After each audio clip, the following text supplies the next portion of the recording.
경제 뉴스가 연예 뉴스처럼 들리는 그날까지 경제 브리핑 불편한 진실.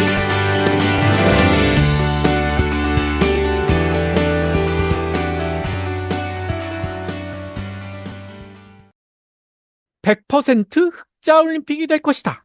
오늘 새벽 끝난 파리올림픽 이야기가 아니더라고요. 오세훈 서울시장이 어제 SNS를 통해 2년 전 올림픽 유치 이사를 천명했다. 이번 파리올림픽 초반 현장을 둘러보니 서울은 더 잘 해낼 수 있다는 자신감이 들었다. 뭐 이렇게 얘기했다는 거예요.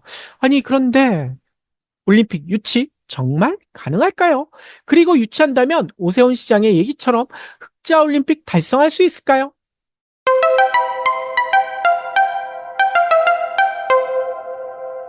파리올림픽이 오늘 새벽 화려한 막을 내렸죠. 오늘 새벽에 톰 크루즈가 영화까지 찍더라고요. 이 폐막식 장면 보신 분들 깜짝 놀라셨을 텐데 혹시 안 보신 분들은 꼭 한번 챙겨보시길 바라겠고요.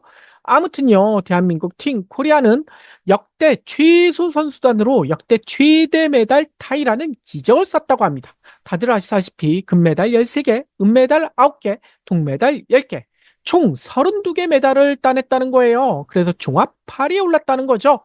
이 수치는 2012년 런던 대회에서 세웠던 금 13개, 은 9개, 동 9개, 이 이후 12년 만에 최고 기록이라는 겁니다. 1976년 몬트리올 올림픽 50명 이후 144명으로 이루어진 역대 초미니 선수단이 일으킨 그야말로 대박 사건일 수밖에 없을 것 같아요. 이 단순 계산으로 국가대표 11명 중 1명이 올림픽 금메달을 땄다는 거 아닙니까? 그리고 4.8명 중 1명은 올림픽 메달을 목에 걸었다는 뜻이고요. 하지만요, 이번 파리올림픽 영광만이 있었던 것은 아니잖아요. 뭐 대표적으로 안세영 선수가 빛나는 금메달을 안긴 배드민턴 협회, 이제 각종 갑질이 드러나면서 구설에 오르고 있죠. 자칫 협회가 붕괴될 지경이더라고요. 뿐만 아니라 그 뒤에 있는 이기용 대한체육회장, 이번 논란의 책임에서 자유로울 수 없을 것 같고요. 감독 권한을 가진 문체부, 지금까지 뭐 했는지 문체부의 책임도 피하기 힘들 것으로 보인다는 거죠. 그래서일까 흑맥과 인맥을 앞세운 패거리 문화와 전 근대적인 권위를 내세우는 고질병, 이게 우리나라 체육계에 아직도 남아있는 병폐라는 거예요. 그런데 이런 병폐가 사라지지 않는 한 이번 파리올림픽과 같은 영광은 또다시 맛보기 힘들 것이다 라는 우려가 벌써부터 쏟아지고 있더라고요.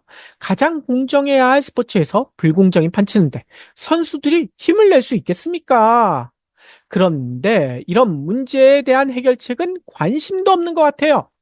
그러면서 우리나라가 올림픽을 또다시 유치하겠다고 합니다. 어제 오세훈 시장이 처음 밝힌 것은 아니긴 해요. 이미 서울시는 대회 개최지로 적합한지 여부를 따져보기 위해 연구를 시작했고요. 조만간 중앙부처에도 개최 계획서를 제출할 예정이라고 합니다.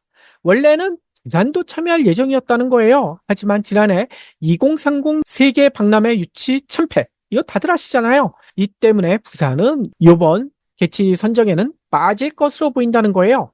아니 그러면 서울 개최 가능성은 있는 것일까요?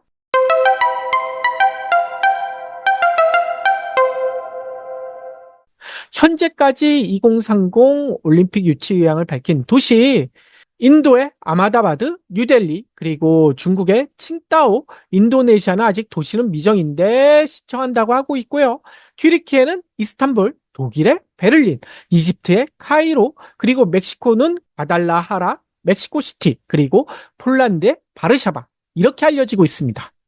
여기에 월드컵을 개최했던 카타르도 관심을 밝힌 것으로 알려지고 있어요. 그래서 치열한 경쟁이 예상된다는 거죠. 서울처럼 개최 경험이 있는 도시 꼽아보니 독일 베를린과 멕시코의 멕시코시티, 이렇게 꼽히고 있더라고요. 독일 베를린은 1936년, 그리고 멕시코의 멕시코시티는 1968년에 개최한 바가 있습니다. 그리고 독일은 베를린뿐만이 아니죠. 1972년 뮌헨에서도 개최했었고요. 그리고 중국은 2008년 수도 베이징에서 개최했지만 이번에는 칭따오가 도전한다는 거예요. 따라서 인도, 인도네시아, 튀르키예, 폴란드, 이집트는 개최에 성공하게 된다면 첫 번째 올림픽이라는 거죠. 만약 서울이 따낸다면 1988년에 이어 48년 만에 올림픽을 열게 되는 거고요. 그리스, 미국, 영국, 프랑스, 일본, 호주에 이어 전 세계에서 7번째로 2번 이상 하계 올림픽을 개최하는 국가 반열에도 오를 수 있다고 합니다. 서울시는 이를 대대적으로 홍보하며 유치전에 적극 나설 것으로 보이는데요. 그런데 오세훈 시장이 던진 말이 너무나 어이가 없어요. 올림픽 유치전에 나서겠다며 SNS에 올린 글에 이런 내용도 있거든요. 생강보다 훨씬 깨끗하고 수려한 한강은 올림픽이 치러지면 여러 가지 이유로 세계인의 눈길을 모을 것이다. 이렇게 강조를 했거든요. 아니, 그런데 이거 참 말을 해도 그렇지 않습니까? 파리 올림픽 다 끝나갈 때 이렇게 파리의 생강을 디스를 하면 어쩌자는 걸까요? 아니, 이를 본 프랑스 국민들이나 올림픽 관계자들이 어떤 생각을 할까요? 또 개최지 선정 IOC 위원들이 참가하잖아요. 프랑스 IOC 위원들. 아니, 오세훈이 이런 말을 했다고? 이거 알면 어떤 투표를 할까요? 정말 너무 걱정되지 않습니까? 아, 그런데 혹시 이것도 말다행다가 아닐까라는 의심도 들어요. 말은 올림픽을 예치하겠다고 해놓고선 뒤로는 유치를 거부한다. 뭐 이런 얘긴데요. 설마 그럴 리는 없겠지만 차라리 그랬으면 좋겠다는 생각까지 들더라고요. 왜냐면요. 오세훈 시장이 얘기했던 흑자 올림픽 가능성 거의 없기 때문이죠. 오 시장은 이렇게 얘기했어요. 지속 가능, 저탄소, 저비용 올림픽이 중요해지는 흐름에서 서울은 최적지다. 서울이 가지고 있는 1988년 올림픽의 인프라가 여전히 남아있고 잠실의 올림픽 시설이 현대화를 거쳐 2031년까지 스포츠 마이너스 복합 공간으로 재탄생하는 것이 강점으로 꼽힐 수 있다라고 주장합니다. 한마디로 큰돈 들이지 않고도 올림픽을 치를 수 있다는 거죠. 하지만 전문가들의 지적은 좀 다르더라고요. 저탄소 친환경을 내세우며 지출을 극도로 줄였던 에어컨까지 없앴던 이 파리 올림픽마저 흑자를 거둘 가능성이 드물다는 평가가 이미 나오고 있다는 거예요. 경제 매체 비즈니스 인사이더는 파리 올림픽 개최 비용을 82억 달러로 추산했다고 합니다. 이대로라면 2020년 도쿄올림픽 200억 달러, 2012년 런던 올림픽 171억 달러, 그리고 2016년 브라질 리오데자네이루 올림픽 156억 달러의 절반도 안 되는 돈으로 그야말로 짠돌이 올림픽을 치른 건데요. 이렇게 지출을 극소화했는데 다른 올림픽의 절반도 안 되는 돈밖에 안 썼는데도 흑자는 힘들어 보인다는 거예요. 프랑스 리모주대 스포츠 법경제연구소가요, 파리올림픽 개최가 2018년에서 2034년까지, 그러니까 앞으로 10년 후까지에 걸쳐 프랑스 수도권에 미치는 경제 효과를 분석을 했다는 거예요. 이때 최상의 경우가 121억 달러 정도 된다고 합니다. 중간 수준인 경우에는 89억 달러. 그런데 최악의 경우에는 67억 달러로 뚝 떨어진다는 거예요.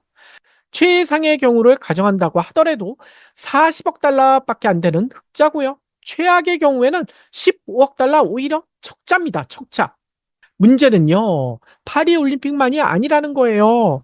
승자의 저주, 올림픽의 저주. 이런 말 한 번씩들 들어보셨을 거예요. 올림픽을 유치했던 국가가 올림픽이 끝난 뒤 경기 침체를 겪는 경우가 많기 때문에 이런 이야기가 나오고 있지 않습니까? 실제로 스위스 로잔대가 2022년에 펴낸 올림픽과 월드컵의 구조적 적자, 이 논문을 보니까요, 이렇게 돼 있어요. 1964년에서 2018년 열린 올림픽과 월드컵 43개 개최 비용은 1,200억 달러.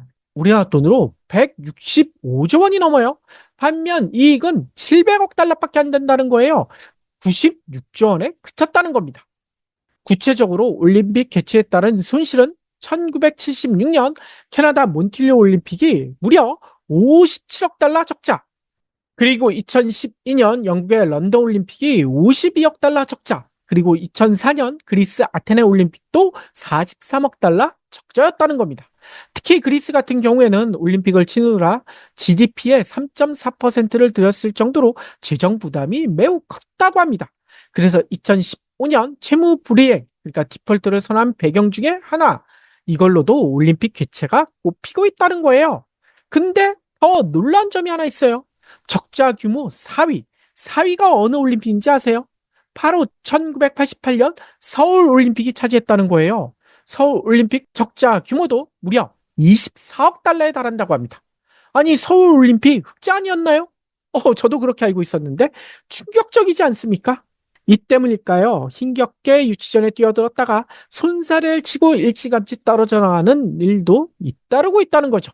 2017년 헝가리 부다페스트, 그리고 독일의 함부르크, 이탈리아의 로마가 재정 문제 등을 이유로 유치 신청을 포기한 바가 있다고 합니다. 이듬해, 그러니까 2018년에는 트리키의 에르주름이 썰매 경기장 건설 비용 부담을 언급하며 2026년 겨울올림픽 유치전에서 떨어져 나가기도 했고요. 그런데도 서울시와 현 정부가 2036년 하계 올림픽을 유치하겠다고 하는데 적자를 해소할 대책은 마련했을까요? 더 걱정되는 것은요, 현 정부가 올해 7월까지 한국은행에서 빌린 일시 차입금이 100조 원을 넘긴 데다 올해 초에는 기금 저수지로 불리는 공적 자금 관리 기금, 일명 공자기금이라고 하죠. 여기서도 돈을 빌릴 것으로 드러나 충격을 주고 있잖아요. 그런데 이렇게 돈이 없는데 올림픽 유치에 쓸 돈은 과연 남아있을지도 의문입니다. 아니, 혹시 2036년 이때는 대통령도 관두고 서울시장도 관두고 자기들과 상관없기 때문에 이런 일을 벌리는 게 아닐까라는 의심까지 들어요. 물론 올림픽 유치를 무조건 반대하는 것만은 아니에요. 돈이 들더라도 올림픽 유치 의미가 있다면 추진해도 좋을 것 같습니다. 이런 점에서 서울이 아닌 지방을 개최지로 하면 어떨까요? 대전이나 대구, 광주, 세종, 인천 이런 지자체가 함께 유치에 나서는 거죠. 더 좋은 방법도 있습니다.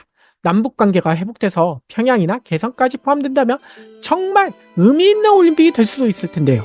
현 정부는 이런 생각은 하고 있는지 모르겠어요.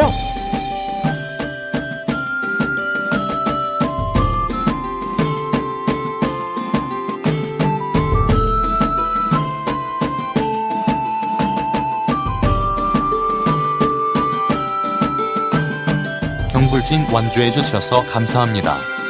하트 투척, 댓글 남기기, 링크 공유, 계좌 후원 등 경불진 두 PD에게 힘을 보태주세요. 더 좋은 내용으로 보답하겠습니다.